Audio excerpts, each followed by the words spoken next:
आइए अब हम लोग कक्षा 12 का समकालीन विश्व राजनीति का अध्याय 2 का दो ध्रुवीयता का अंत के परिचय के बारे में थोड़ा जान लें।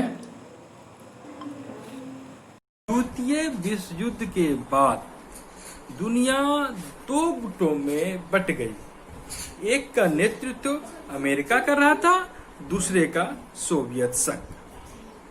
1991 में सोवियत संघ का पतन हो गया और इस पतन की शुरुआत जर्मनी के बर्लिन की दीवार गिरने से हुई।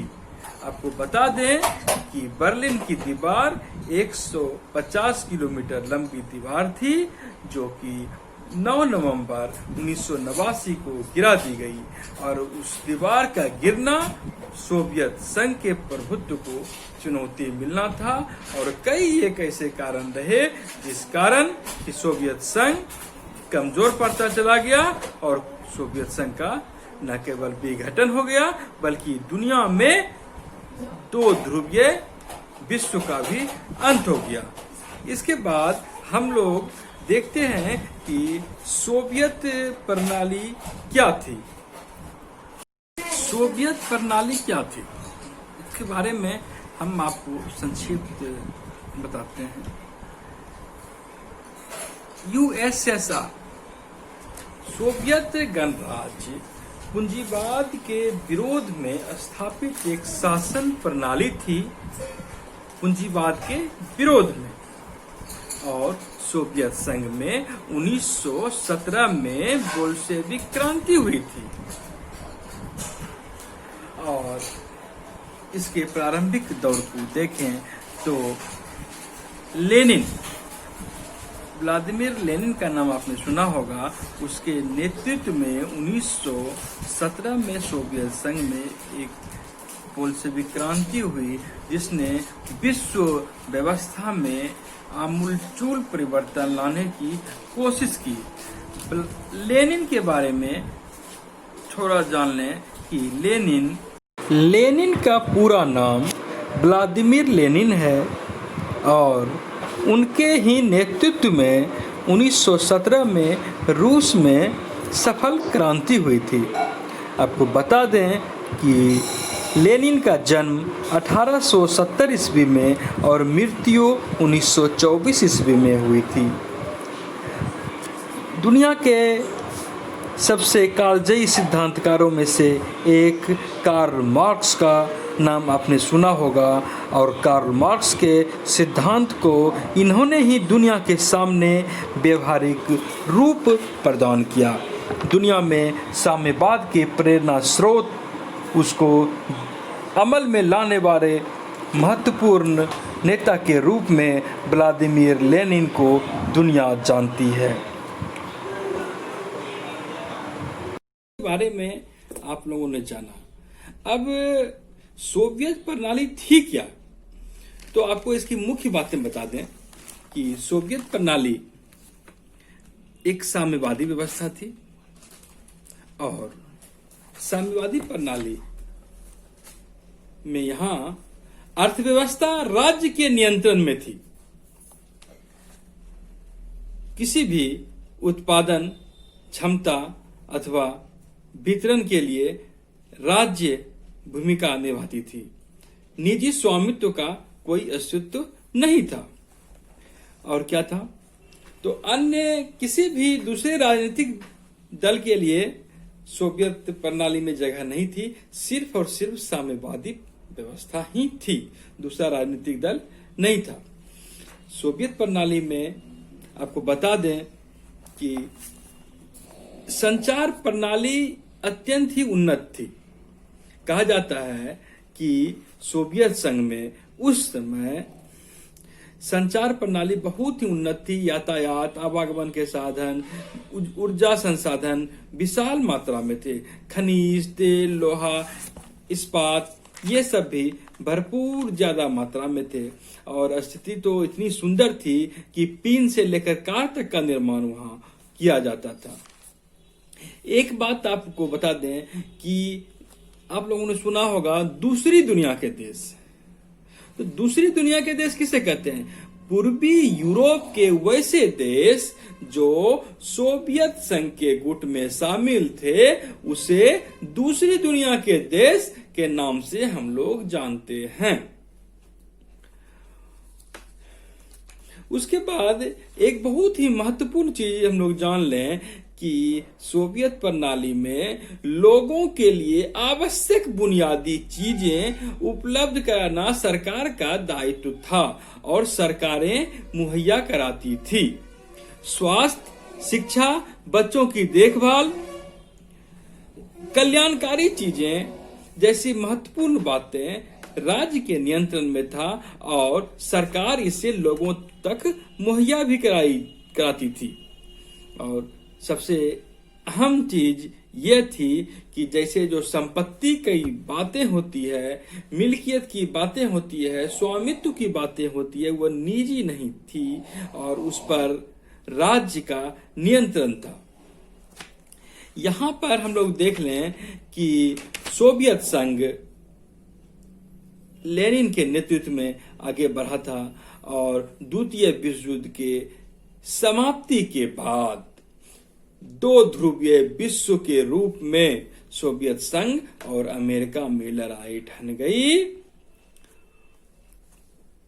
उसके बाद स्टालिन सत्ता में आए। स्टालिन के नेतृत्व में सोवियत संघ में आमूलचूल परिवर्तन देखने को मिला। कहा जाता है कि बहुत से लोगों की हत्या भी कर दी गई थी। स्टालिन के बारे में थोड़ी जानकारी हम लोग ले लें। स्टालिन सोवियत संघ को मजबूत बनाने में स्टालिन की काफी अधिक महत्वपूर्ण भूमिका रही।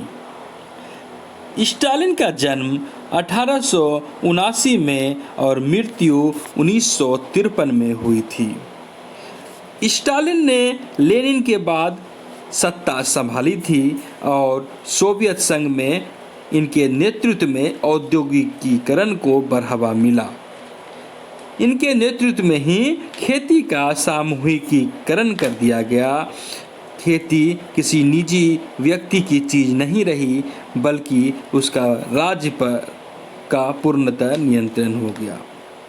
आपको बता दें कि द्वितीय विश्व युद्ध में रूस को जिताने का श्रेय इन्हें ही मिलता है। वहीं दूसरी ओर यह भी कहा जाता है कि अपने तानाशाही रवैये के कारण इन्होंने अपने विरोधियों को कुचल डाला, मार डाला। स्टालिन ऐसा नेतृत्व दुनिया में विरले ही देखने को मिलता है। कि आपको पता है कि सोवियत संघ में लोकतंत्र नहीं था, लोगों को अभिव्यक्ति की आजादी नहीं थी। जितनी आजादी हम लोग आज यहाँ पर देखते हैं और इसका इस्तेमाल करते हैं, ऐसी आजादी सोवियत प्रणाली में नहीं थी। कम्युनिस्ट पार्टी एक दलीय सरकार थी और जनता के प्रति उत्तरदायी नहीं थी। आज हम लोगों को लगता है कि सरकार यदि ठीक ढंग से काम नहीं कर रही है तो अगले चुनाव में हम उसको बदल सकते हैं, लेकिन साम्यवादी प्रणाली में ऐसी बातें नहीं होती है। सोवियत प्रणाली में उस समय उसकी क्या और स्थिति क्या थी कि सोवियत संघ 15 गणराज्य से मिलकर बना था सोवियत संघ, लेकिन वहां की जो राजनीतिक दल थे उन्होंने जनता की इच्छा को भुला दिया। 15 गणराज्य थे, लेकिन उसमें रूस का प्रभुत्व था। किसी भी मामले में चलता था रूस का। अन्य क्षेत्र अपने आप को उपेक्षित महसूस करने लगे थे। इससे भी अन्य प्रांतों में असंतोष की भावना फैल रही थी। दूसरी बात, और सोवियत संघ में क्या था कि अमेरिका और सोवियत संघ में शीत युद्ध चरम पर था। दोनों में हथियारों की काफी अधिक होड़ थी। दोनों देश चाह रहे थे कि हम अधिक से अधिक आधुनिकतम हथियार मुहैया करें अपने सेना को, और युद्ध की स्थिति में हमारे लिए अच्छी स्थिति हो। और इसके कारण क्या हुआ कि आर्थिक रूप से सामरिक जगत में पैसा अधिक गया और जन कल्याण के लिए योजना बनाने में सरकार को कहीं न कहीं बाधा का सामना करना पड़ा। इसी क्रम में हम देखते हैं कि 1979 में सोवियत संघ की सेना अफगानिस्तान में हस्तक्षेप करती है। सोवियत संघ की सेना को लाल सेना कहा जाता है। अफगानिस्तान में हस्तक्षेप करती है, वहां सेना जाती है, देश का बहुत सा श्रम जाता है, आर्थिक खर्चे बढ़ते हैं, और लेकिन वहां से उन्हें निराशा हाथ लगती है, निराश लौटते हैं, उससे उनका मनोबल गिरता है, आर्थिक नुकसान भी होता है।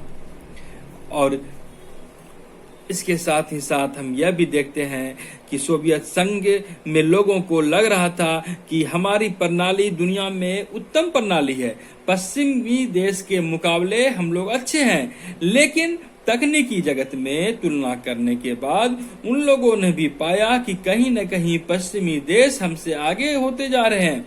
इससे भी वहां के लोगों में असंतोष की भावना फैली और आर्थिक समृद्धि में ह्रास आने का कारण यह हुआ कि धीरे धीरे देश में वस्तुओं की कमी होने लगी। अनाज तक, जो अनाज पहले वो उपजाया जाता था, अब बाहर से मंगाना पड़ा। बाहर से मंगाने में आर्थिक खर्च होती थी और इस तरह धीरे धीरे रूस की स्थिति डगमगाने लगी और स्थिति यह हो गई कि 1980 तक आते आते उसकी अर्थव्यवस्था काफी लड़खड़ाने लगी। उसके बाद आता है दौर गोरबाचोव का। गोरबाचोव के दौर में सोवियत संघ विघटित हो गया, लेकिन गोरबाचोव ने अपने स्तर से बहुत कोशिश भी किया कि देश को हम संभाल लें, लेकिन देश इतना ही रसातल में चल गया था कि उबर नहीं सका। और गोरबाचोव का प्रयास एक तरह से विफल रहा और सफल इसलिए रहा कि पर सोवियत संघ ही वहां बदल गया। और इस तरह गोरबाचोव के बारे में हम लोग देखें। मिखाइल गोरबाचोव। सोवियत संघ का जब जब जिक्र होगा, मिखाइल गोरबाचोव का जिक्र तब तब होगा। मिखाइल गोरबाचोव एक ऐसे व्यक्तित्व के रूप में सोवियत संघ के सामने आए जब कि सोवियत संघ की अर्थव्यवस्था काफ़ी लड़खड़ा गई थी और उन्होंने लोगों में पनप रही वो विश्वास की भावना को दूर करने का हर संभव प्रयास किया। राजनीतिक सुधार, आर्थिक सुधार के माध्यम से सोवियत संघ को गति देने की कोशिश की। गोरबाचोव और सोवियत संघ का विघटन के बारे में और हम लोग आगे देखते हैं कि गोरबाचोव ने प्रयत्न किया कि लोगों में असंतोष की फैल रही भावना को दूर किया जाए। इसके लिए उन्होंने बहुत सा प्रयत्न किया। आपको बता दें कि पश्चिम के देशों में सूचना और प्रौद्योगिकी के क्षेत्र में क्रांति हो रही थी। गोरबाचोव ने भी प्रयत्न किया कि पश्चिम के देश के साथ संबंध मधुर किया जाए और उस तकनीक का लाभ अपने देशवासियों को भी दिलाया जाए। इसके लिए उन्होंने लोकतांत्रिक स्वरूप अपनाने की कोशिश की। कहा जाए तो मिखाइल गोरबाचोव अपने देश में राजनीतिक और आर्थिक सुधार के लिए काफी अधिक प्रयत्न किए। उनके सुधारों का स्वयं कम्युनिस्ट पार्टी द्वारा विरोध किया जाना लगा। इतनी बड़ी आमूलचूल परिवर्तन का वहां के लोगों ने भी कुछ एक जो कट्टरपंथी थे उन्होंने इसे स्वीकार नहीं किया। 1991 के दिसंबर में एल्त्सिन के नेतृत्व में 3 बड़े गणराज्य रूस, यूक्रेन, बेलारूस ने सोवियत संघ से अपने आप को अलग करने की घोषणा कर दी। सोवियत संघ का उत्तराधिकारी देश के रूप में आज के रूस को हम लोग जानते हैं और संयुक्त राष्ट्र संघ में भी सोवियत संघ का उत्तराधिकारी के रूप में रूस को ही जगह दिया गया। हर एक व्यक्ति का पेट भरने वाली व्यवस्था, देश में इतनी सुदृढ़ व्यवस्था की सुई से लेकर कार तक का आविष्कार वहाँ होता रहे। परमाणुविक क्षमता से लैस देश, अंतरिक्ष तक की सैर किया हुआ देश, आखिर क्या कारण रहा जो कि इतना सशक्त देश का एक दिन विघटन हो गया? सोवियत संघ का विघटन आखिर क्यों हुआ, किस परिस्थिति में हुआ, इसके बारे में हम लोग जानते हैं। सोवियत संघ का विघटन आखिर हुआ क्यों, ये बात मन में आती होगी। तो आपको बता दें कि सोवियत संघ का बिखरना एक देश का विघटन नहीं था, बल्कि एक राजनीतिक व्यवस्था का भी अंत था। एक ऐसी व्यवस्था जो सबों का पेट भरती थी, न्यूनतम सुविधाएं, जितनी आवश्यकताएं होती है उसे मुहैया सरकार द्वारा कराया जाता था, फिर भी सोवियत संघ बिखर गया। यहाँ पर हम निकिता क्रुश्चेव का जिक्र करना चाहेंगे। निकिता क्रुश्चेव के बारे में जैसा कि हम लोग जानते हैं, निकिता क्रुश्चेव सोवियत संघ के बिखरने के कई एक कारण रहे। जैसे हम लोग देख सकते हैं, अंदरूनी कमजोरी की स्थिति थी। कई साल तक देश की अर्थव्यवस्था में वृद्धि नहीं हो पा रही थी। अर्थव्यवस्था के अवरुद्ध होने के कारण राष्ट्र को काफी अधिक क्षति हुई। उपभोक्ता वस्तुओं में कमी आ गई थी और आबादी का बहुत बड़ा हिस्सा संदेह की दृष्टि से शासन को देखने लगी और जो लोग पहले प्रश्न नहीं उठाते थे वे अब शासक पर खुलेआम प्रश्न चिन्ह लगाने लगे। अर्थव्यवस्था कमजोर होने का कारण रहा कि सैन्य साजो सामान और परमाणु हथियारों पर काफी अधिक खर्च किया गया। दूसरी ओर पूर्वी यूरोप के कई देश सोवियत संघ के नियंत्रण में था। उसको अपने नियंत्रण में बनाए रखने के लिए बहुत अधिक सोवियत संघ द्वारा खर्च किया जा रहा था। दूसरी ओर वहां के लोगों को बताया जा रहा था कि सोवियत संघ की साम्यवादी प्रणाली, साम्यवादी व्यवस्था पूंजीवाद से बेहतर है, लेकिन लोग देख रहे थे कि पूंजीवाद की व्यवस्था कहीं न कहीं आगे जा रही थी। मनोवैज्ञानिक, आर्थिक, राजनीतिक दृष्टि से लोगों को स्वयं में पिछड़ेपन का एहसास हो रहा था। सोवियत प्रणाली 70 सालों से शासन कर रही थी, लेकिन जनता के प्रति जवाबदेही नहीं थी। दूसरी ओर नौकरशाही में भी भ्रष्टाचार पनप रहा था, जिस पर शासन द्वारा अंकुश नहीं लगाया जा पा रहा था। परिस्थिति की नजाकत को समझते हुए ही मिखाइल गोर्बाचोव ने महसूस किया था कि समस्याओं का समाधान की दिशा में कुछ प्रयत्न किया जाए। इसके लिए अर्थव्यवस्था को सुधारने एवं पश्चिमी देशों के साथ बराबरी नहीं करने पर उन्होंने विचार किया और प्रशासनिक स्तर पर ढील दी गई। गोर्बाचोव के प्रयत्न को लोगों ने महसूस किया, लेकिन उनकी उम्मीद, जनता की उम्मीद बढ़ती जा रही थी और गोर्बाचोव के पास जादू की छड़ी ऐसी कुछ चीज नहीं थी जो कि अचानक एक दिन में सोवियत संघ की स्थिति काफी मजबूत हो जाती। एक और आम जनता संदेह की दृष्टि से देख रही थी, वहीं कम्युनिस्ट पार्टी के सदस्यों को, जो कि बरसों से शासन में थी, उन्हें लगने लगा था कि हमारे अधिकारों में कटौती की जा रही है। उनके साथी और विरोधी दोनों उनसे दूर जा रहे थे। एक और महत्वपूर्ण चीज हुई कि राष्ट्रवादी भावना संप्रभुता के उभार की।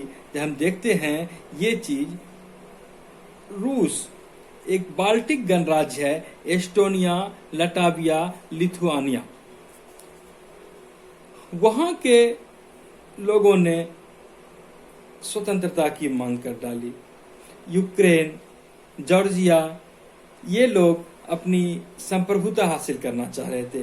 गोरबाचोव के सुधारों से राष्ट्रवादियों में असंतोष भड़क गया और शासक का नियंत्रण नहीं रह गया।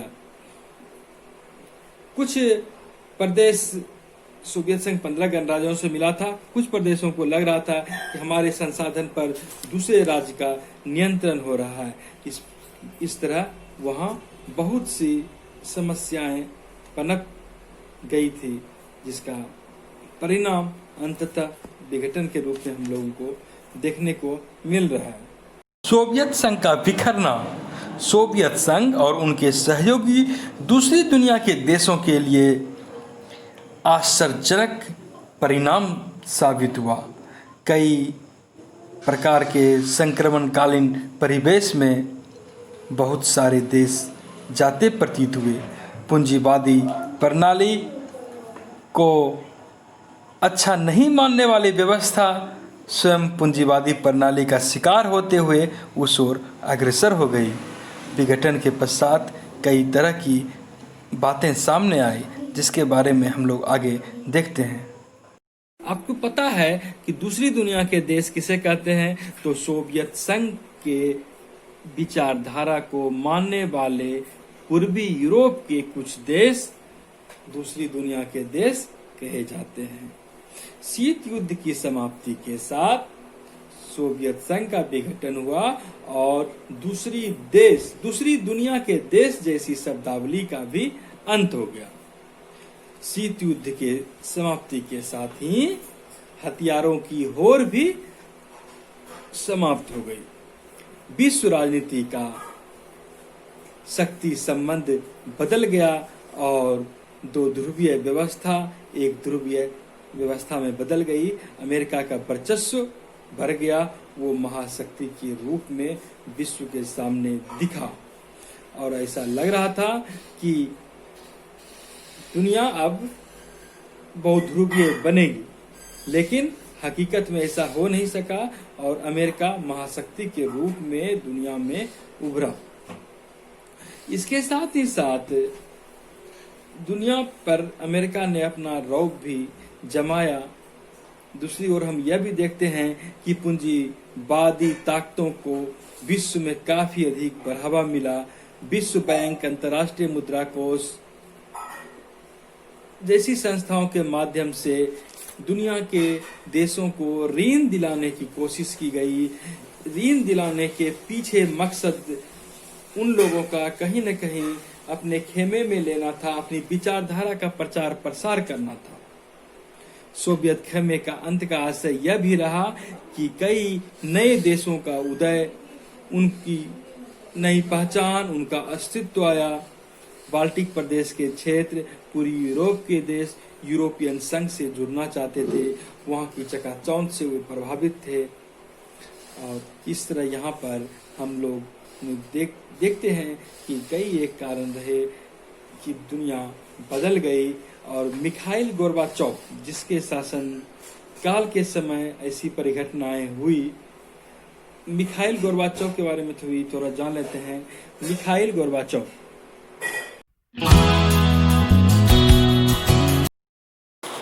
सोवियत संघ की लड़खड़ाती अर्थव्यवस्था के समय 1885 में मिखाइल गोर्बाचोव सोवियत संघ के राष्ट्रपति बने और 1991 तक रहे। इस तरह हम देखते हैं कि सोवियत संघ के अंतिम राष्ट्रपति मिखाइल गोर्बाचोव साबित हुए। उन्होंने देखा कि देश राजनीतिक और आर्थिक रूप से काफी कमजोर हो गया है, तो वे तानाशाही की अपेक्षा सौम्य प्रणाली को अपनाना पसंद किया और हथियारों की होड़ की बजाय उनसे दूरी बनाने की कोशिश की। मिखाइल गोर्बाचोव दुनिया में दो सुधार के लिए जाने जाते रहे हैं। उन्होंने दो प्रकार की नीति अपनाई, पेरेस्ट्रोइका और ग्लासनोस्ट। पेरेस्ट्रोइका और ग्लासनोस्ट इसके माध्यम से आर्थिक और राजनीतिक सुधार करने के प्रयत्न किए। उनकी प्रमुख नीति यह रही कि अमेरिका के साथ हथियारों पर रोक लगाई जाए, पूर्वी यूरोप और अफगानिस्तान से अपनी सेना वापस बुलाए, जर्मनी के एकीकरण में सहायक हुए और शीत युद्ध समाप्त किया। हालांकि उन पर सोवियत संघ के विघटन का भी आरोप लगता रहा है।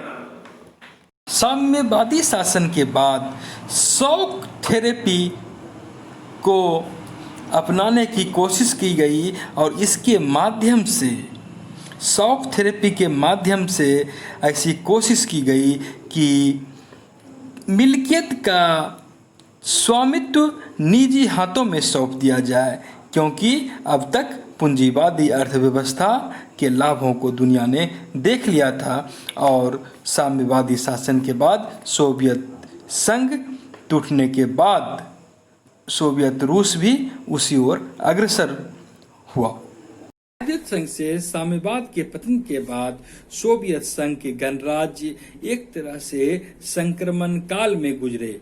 विशेषकर साम्यवाद से पूंजीवाद की ओर बढ़ते कदम को शॉक थेरेपी की संज्ञा दी गई। शॉक थेरेपी का अर्थ होता है आघात पहुंचाकर उपचार करना। आपको बता दें, सभी देश पूंजीवादी अर्थव्यवस्था को अपनाने लगे, जिसका अर्थ था सोवियत प्रणाली से छुटकारा पाना। इस प्रणाली में प्रमुख रूप से निजी स्वामित्व की बात थी। सोवियत साम्यवादी प्रणाली में निजी स्वामित्व की बात नहीं थी, लेकिन पूंजीवादी प्रणाली में व्यक्तिगत स्वामित्व की बात होती है और फॉर्म को निजी फॉर्म में बदला जाने लगा। पूंजीवादी पद्धति से खेती की शुरुआत की जाने लगी। शॉक थेरेपी के पश्चात यह माना जाने लगा कि ज्यादा से ज्यादा व्यापार करके ही विकास किया जा सकता है और इस व्यापार के लिए मुक्त व्यापार प्रणाली को अपनाना जरूरी है। बाजार में खुलापन लाना आवश्यक होगा और इस तरह जो सोवियत संघ के साथ व्यापारिक गठबंधन से जुड़े थे वे लोग अब पश्चिमी लोकतंत्र को अपना लिए, उनकी बाजार प्रणाली को अपनाने लगे और इस तरह पूंजीवादी देशों का नियंत्रण बढ़ने लगा।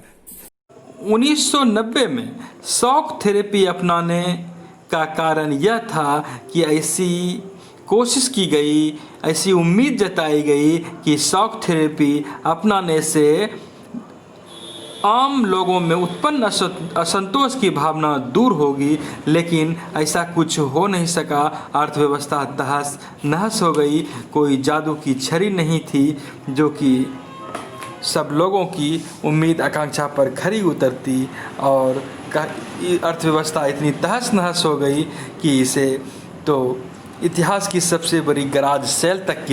थेरेपी के परिणाम हम लोग देखते हैं। शॉक थेरेपी अपनाने का उद्देश्य था कि जनता में खुशहाली हो आएगी, पर ऐसा हो नहीं सका और हुआ क्या, तो अर्थव्यवस्था तहस नहस हो गई। राज नियंत्रित औद्योगिक ढांचा चरमरा गया। इसका कारण रहा कि आर्थिक पुनर्निर्माण राज्य द्वारा न होकर बाजार की ताकत द्वारा हो रहा था। 90% उद्योग को निजी कंपनियों या किसी व्यक्ति के हाथों बेच दिया गया और कम दाम पर, कहा जाता है कि औने पौने दाम पर जैसे तैसे बेच दिया गया और इतिहास में इसे सबसे बड़ी गराज की संज्ञा दी गई है। रूस की मुद्रा को रूबल कहते हैं। रूबल में काफी गिरावट आ गई। सामूहिक खेती की जो प्रणाली थी वो समाप्त हो गई और खाद्यान्न काफी मात्रा में आयात किया जाने लगा। व्यापारिक ढांचा छिन्न भिन्न हो गया था। सामाजिक व्यवस्था भी छिन्न भिन्न हो गई। सरकारी रियायतें खत्म हो जाने से गरीब और अधिक गरीब हो गया और अमीरी गरीबी में खाई बढ़ने लगा था। मध्यम वर्ग पिछड़ने लगा था और बौद्धिक कार्य से जुड़े लोग भी बाहर चले गए थे या उनकी स्थिति अच्छी नहीं रही थी। सभी देशों ने, सोवियत संघ के अन्य सहयोगी देशों ने जल्दीबाजी में संविधान तैयार कर लिया। रूस एवं अन्य देशों में राष्ट्रपति को कार्यपालिका का प्रमुख बनाया गया। तुर्कमेनिस्तान, उज्बेकिस्तान में राष्ट्रपति ने अपने कार्यकाल को 10 वर्ष के लिए सुरक्षित कर लिया। उसके बाद के कार्यकाल के लिए भी स्वयं को सुरक्षित कर लिया और उन कई देशों ने अपने अर्थव्यवस्था में जान लाने के उद्देश्य से वहां के अपने संसाधन, खनिज तेल, प्राकृतिक गैस आदि जैसे को निर्यात करने का फैसला किया और अपने देश से पाइप बिछाने का निर्णय लिया, जिससे कि अन्य देशों द्वारा उन्हें लाभ दिया जाता। पूर्व सोवियत संघ के अधिकांश गणराज्यों में संघर्ष और तनाव काफी चरम पर पहुंच गए। कई देशों में गृह युद्ध की आशंका होने लगी। अलगाववादी आंदोलन चलने लगे। संघर्ष और तनाव की स्थिति मध्य एशियाई राष्ट्रों के लिए काफी खतरनाक भी साबित हुई।